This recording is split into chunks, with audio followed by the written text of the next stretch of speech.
Hello hi, स्वागत आहे तुमचं ज्योती पवार या यूट्यूब चॅनलमध्ये। श्री स्वामी समर्थ सर्वांना।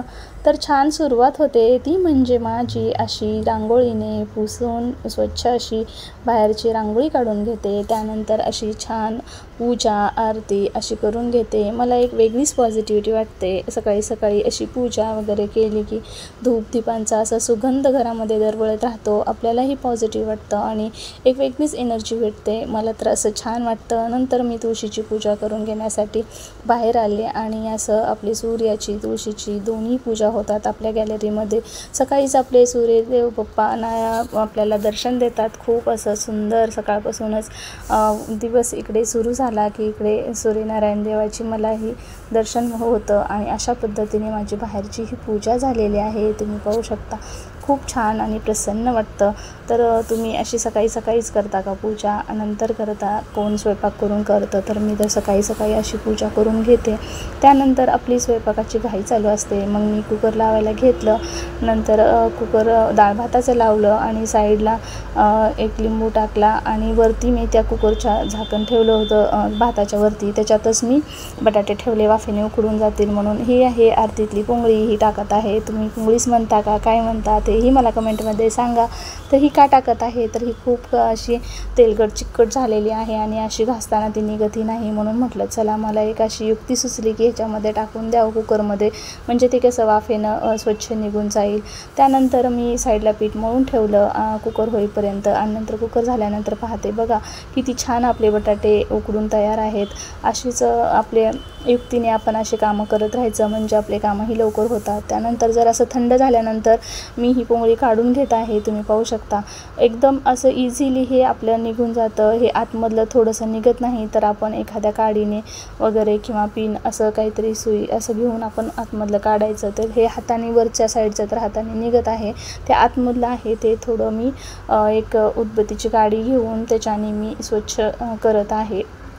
तर अशा पद्धतीने मी स्वच्छ केलं आहे। तुम्ही पाहू शकता की ती त्याची चिकट अशी साल बसल्यासारखी झाली होती तेलाची, ती निघून गेलेली आहे आणि मी त्या काडीनं आतमधलंही पूर्ण स्वच्छ करून घेतलं आहे। आपली आता एकदम छान अशी पोंगळी पहिल्यासारखी तयार आहे। तर हे तुम्हाला माहीत होतं का, हे मला कमेंटमध्ये सांगायला अजिबात विसरू नका। अशी काही नवीन युक्ती आपण करायचं आपल्या किचनमध्येच, काही गोष्टी अशा नवीन ट्रिक वापरून आपले सर्व गोष्टी करत राहायच्या। आणि अशा पद्धतीनं मी हे बटाट्याची साल काढून घेतली आहे। नंतर असं पिवळा बटाटा करायचा म्हणून मग मी मिरची कट करून घेतली, डाळीला फोडणीही दिली आणि बटाट्याची साल काढून बटाटे ही आपण असं फोडी करून घेतल्या आहेत। कांदा कट करून घेतला, नंतर कढीपत्ता कोथिंबीर अशी सर्व तयार झालेली आहे। अशा पद्धतीने माझी बटाट्याची भाजी ही सुरू आहे। माझ्या पोरींना पिवळा बटाटा खूप आवडतो, त्याच्यामुळं आता बरेच दिवस झालं केली नव्हती, म्हटलं चला आज आपण करूयात पिवळ्या बटाट्याची भाजी। मग कांदा थोडासा लालसर झाल्यानंतर त्याच्यामध्ये कढीपत्ता मिरची वगैरे अशी टाकून घेतली, थोडीशी हळद टाकली, मीठ टाकलं आणि त्याच्यानंतर बटाटा आपला असं बारीक करून घेतलेला तो बटाटा टाकला, मिक्स छान असं परतून घेतलं आणि परतल्याच्यानंतर थोडीशी कोथिंबीर बारीक कट करून मी कोथिंबीर टाकून घेतली आणि छान मिक्स करून नंतर घेतलं। अशा पद्धतीनं आपला पिवळा बटाटा सर्वांनाच, मला तर वाटते हा बटाटा सर्वांनाच आवडत असावा, कारण हे खूप छान टेस्ट लागते। त्याच्यानंतर मी दही लावलेलं होतं, त्याचं मी ताक बनवलं। उन्हाळा आहे म्हटलं की ताक दही हे खाण्यात आलंच पाहिजे। ज्या दिवशी सॅलेड असेल किंवा कोशिंबीर असेल त्या दिवशी ताक नसलं तरी ठीक आहे, पण अशा पद्धतीचं आपलं आजचं जेवण तयार आहे। तुम्ही पाहू शकता चपात्या आणि भात, डाळ, ताक, जोसाची चटणी आणि असं आपलं सुंदर जेवण तयार आहे। नंतर मी ह्यांना ताट दिलं आणि आपल्या नंतर राहिलेल्या ज्या चपात्या होत्या ती मी अशा बनवल्या, मऊ लुसलुशीत अशा घडीच्या चपात्या एकामागून एकाच्या होत होत्या। मग आम्ही जेवण केलं। जेवण केल्याच्यानंतर लगेच ओटा क्लीन करून घेतला आणि भांडीही माझे घासून घेतले। तुम्ही पाहू शकता असं स्वच्छ लगेच पटापट आवरून घेतलं की कसं आपल्यालाही छान वाटतं। मग भांडे घासल्याच्यानंतर परत एकदा मी ही स्वच्छ करून घेतले। तुम्ही पाहू शकता किती सुंदर आरपार दिसत आहे, खूप छान आपली पोंगळी निघालेली आहे। नाहीतर वातमध्ये जात नव्हती लवकर, असं जाम झालं होतं। नंतर मी कपडे प्रेस करायचे होते, तेवढे कपडेही प्रेस करून घेतले आणि आता मी निघाले आहे माझ्या मैत्रिणीसोबत बाहेर। ती येत आहे खाली, तर मी खाली येता येता असं थोडासा व्हिडिओ घेतला। तर बाहेर पडताना शक्यतो आता उन्हाळा असल्यामुळे एकदम सैलसर कपडे घालायचे आणि एकदम फिक्कट रंगाचे कपडे वापरायचे। मी 5 वाजताच निघाले होते, तरी पण ऊन खूप होतं, आता उन्हाळा वाढलेला आहे, तर असे फिक्कट रंगाचे शक्यतो कपडे घालायचे। आताही ऊन खूप होतं म्हणून मी असा ड्रेस घातला आहे आणि आलो खाली आम्ही। तिला थोडा वेळ होता, मग मला भरायची होती बीशी। मी बीशी भरण्यासाठी इथं सोनाराच्या दुकानात आले। त्याच्यानंतर आम्ही गेलो तुलसी अंगण, हे नवीन इथे एक प्रोजेक्ट सुरू झालेला आहे गुरुकृपाच्या तिथून आतमध्ये आबासाहेब नगरच्या तिथे। तर आम्ही तिकडे आतमध्ये चाललो होतो, हे तुम्ही पाहू शकता।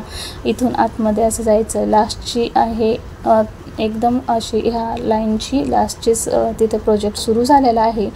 तर इतकं सुंदर असं वाटत होतं जाताना की घर म्हणजे कसं एक स्वप्न असतं प्रत्येकाचंच, आणि तेच स्वप्नातलं घर आम्ही पाहण्यासाठी जात होतो।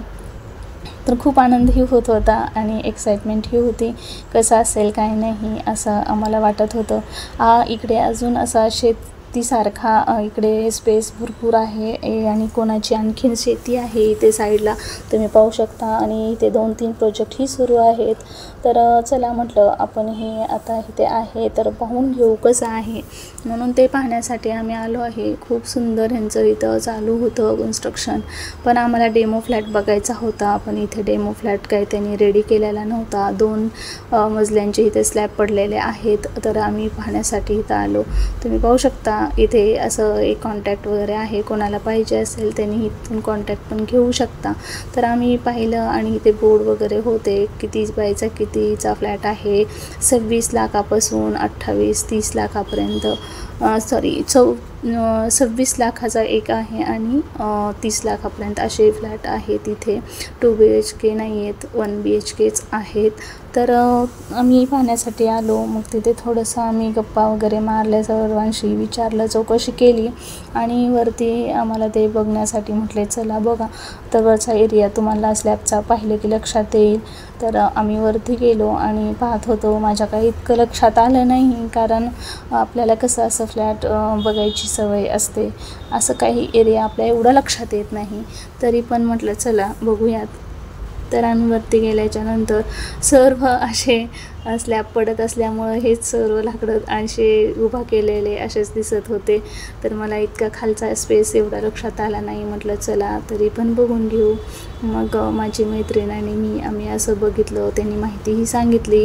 रविवारपर्यंत यांच्याकडे ऑफर्स आहेत आणि रविवारच्या नंतर ते 2-3 लाख रुपये एक्स्ट्रा लावणार आहेत असं ते बोलले। तर कोणाला हवं असेल तर रविवारपर्यंत बुक करून घेऊ शकता। ऑन कॅश असेल तर आणखीन त्याच्यामधले जे 26 लाखाचा फ्लॅट आहे त्याच्यात 2 लाख आणखीन ते कमी करून देणार आहेत, आणि 28 लाखाचा आहे त्याच्यामध्येही आणखीन कमी 2 लाख करणार आहेत। ते फक्त संडेपर्यंत ही ऑफर आहे। ऑन कॅश घेतला तर ते आणखीन आपल्याला कन्सेशन देणार आहेत। अशा पद्धतीचं त्यांचं हे कन्स्ट्रक्शन सुरू आहे, छान आहे। त्याच्यानंतर ते पाहिल्यानंतर घरी आलो, थोडं बसलो आणि नंतर बड्डेला जायचं होतं एक ठिकाणी। आम्ही आलो, त्यांच्या मित्राच्या मुलीचा बड्डे होता, खूप छान इथे बड्डे पार्टी झाली। त्याच्यानंतर घरी गेलो। तर असा होता आजचा व्हिडिओ, आवडला तर लाईक शेअर सबस्क्राईब, भेटूयात नेक्स्ट व्हिडिओमध्ये।